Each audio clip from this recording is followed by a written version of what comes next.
Welcome in, everyone. As always, good to see you all. We have a very important topic to discuss today, and that is Secretary of Defense Pete Hegseth in Germany sending a clear message to the Chinese while also sending a clear message about our border when discussing the two biggest threats the United States face in the modern world in the second Trump administration. We're going to break both of those down. He had two big points to make.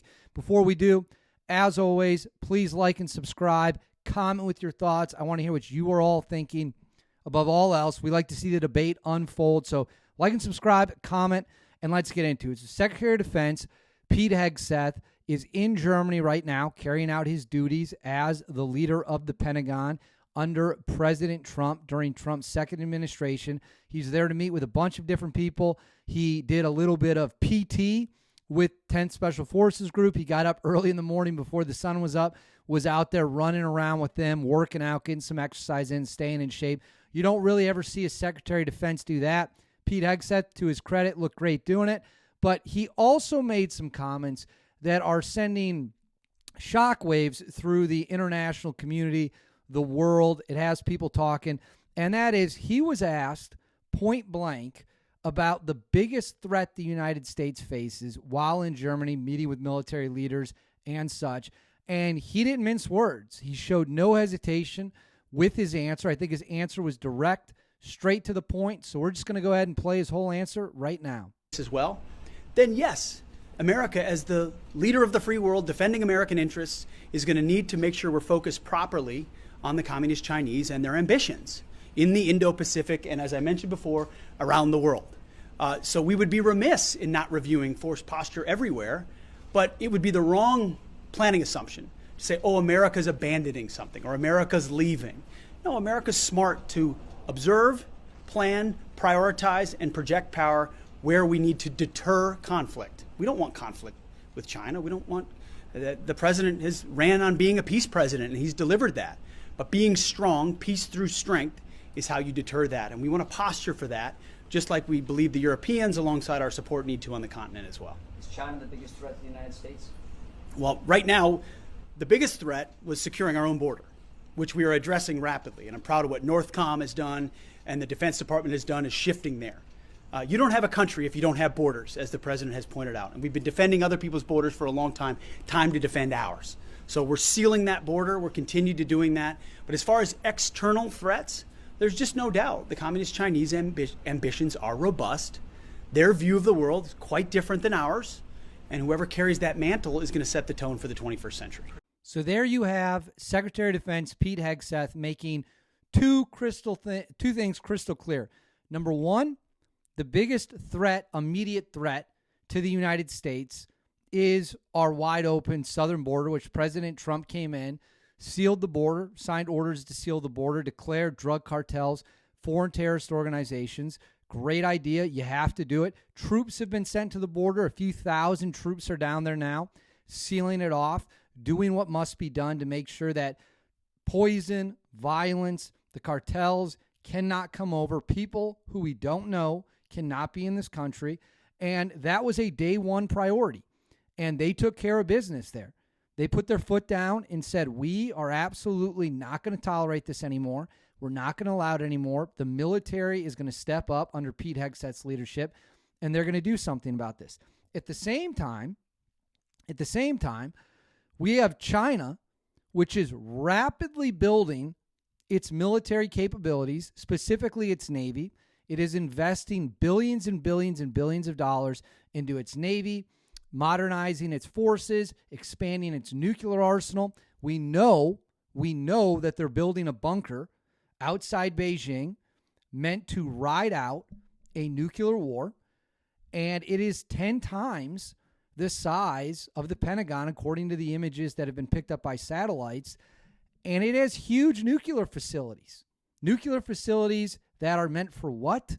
Not nuclear war with anyone other than the United States. Let's just be honest about that. They're not worried about the French coming in. They're not worried about the Brits coming in.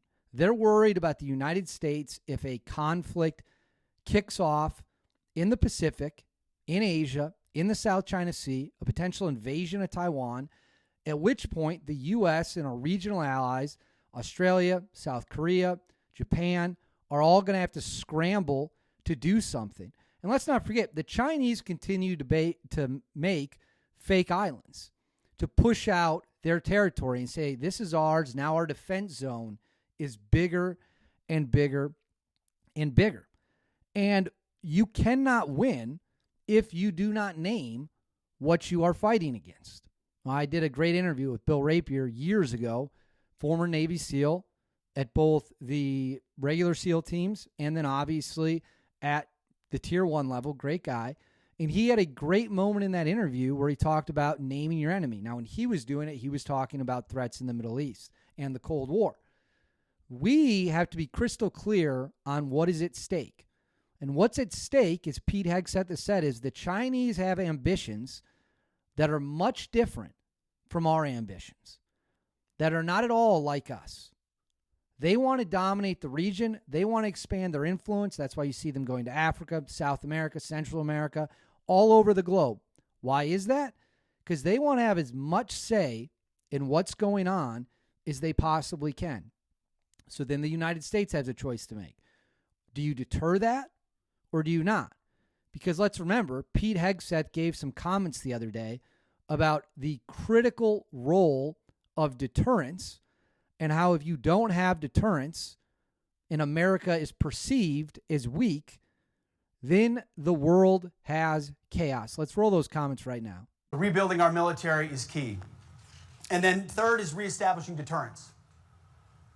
Unfortunately, over the last couple of years, we've seen events that have occurred that have created the perception, reality or perception, but I would argue more perception of American weakness, whether it's what happened in Afghanistan, by the way, which we're going to have accountability for, deserve accountability for what occurred in Afghanistan, for what happened on October 7th, the war that was unleashed in Ukraine.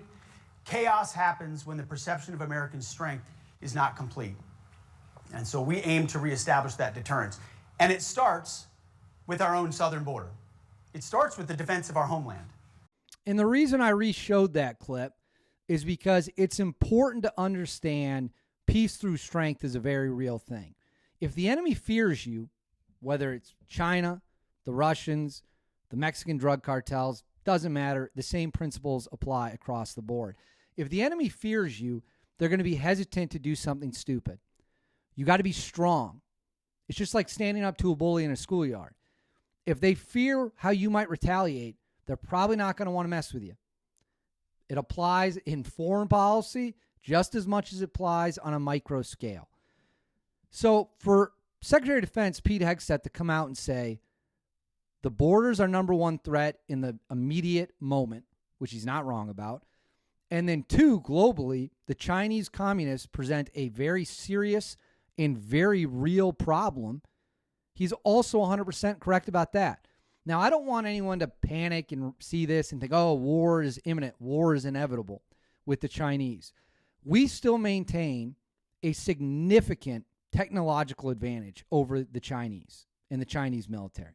Certainly when it comes to stealth fighters, our submarines, our ability to conduct all sorts of different kind of warfare operations, special forces, special operations, and combat experience. This country's been at war steadily for more than 20 years. We have been out there and done it. I'm not saying me personally, I wasn't in the military, but I'm saying the United States military has been out there and done it. The Chinese haven't. They don't have any experience. And you cannot put a price on that kind of experience. Doesn't mean it won't be ugly if it happens. Doesn't mean a lot of people won't be lost.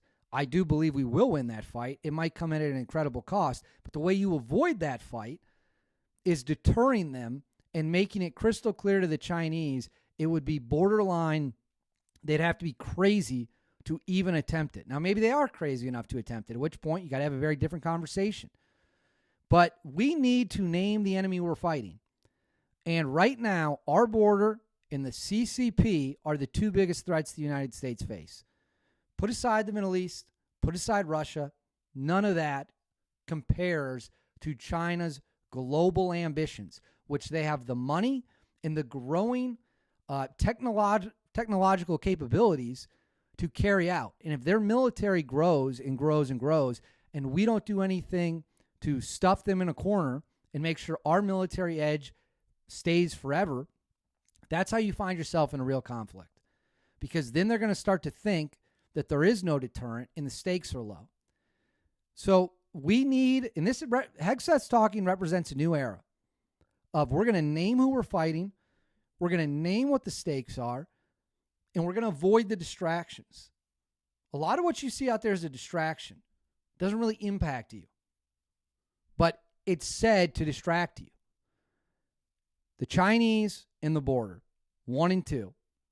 You can debate the order, but 1 and 2. And we cannot allow the Chinese to push us around. And the way you make sure they don't is you make sure they understand the cost of such an action. And Pete Hegseth is making that crystal clear. Anyways, I want to hear your thoughts. You've heard mine. Comment below your thoughts on the Chinese threat, the border, the cartels, everything Pete Hegseth and the military is doing to get that situation under control. Like and subscribe, comment. I love reading your comments, love seeing the debates. I'll see y'all next time.